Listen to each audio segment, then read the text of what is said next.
भाजपनं MY समीकरण निवडणुकांमध्ये यशस्वी ठरवत असताना आता मुंबईत सुद्धा भाजपची रणनीती ठरलेली आहे। आपल्यासोबत फोन लाईनवरून गणेश कवळे जोडलेले आहेत। गणेश, मुंबईमध्ये MY समीकरण लागू होत आहे, नेमकं हा प्रकार काय आहे? MY समीकरण काय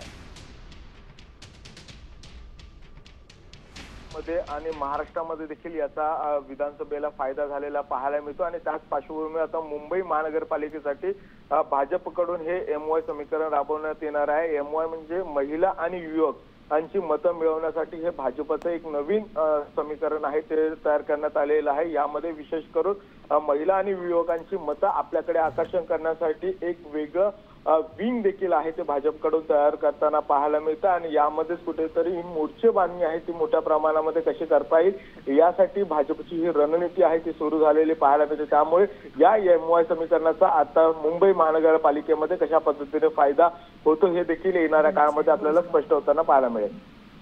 धन्यवाद गणेश सविस्तर माहितीसाठी। आपण पाहतोय की मुंबईमध्ये सुद्धा महिला आणि युवकांना समोर ठेवून आता हे समीकरण राबवण्यात येणार आहे। बिहार नंतर पुन्हा मुंबईमध्ये हाच फॉर्म्युला वापरला जातोय।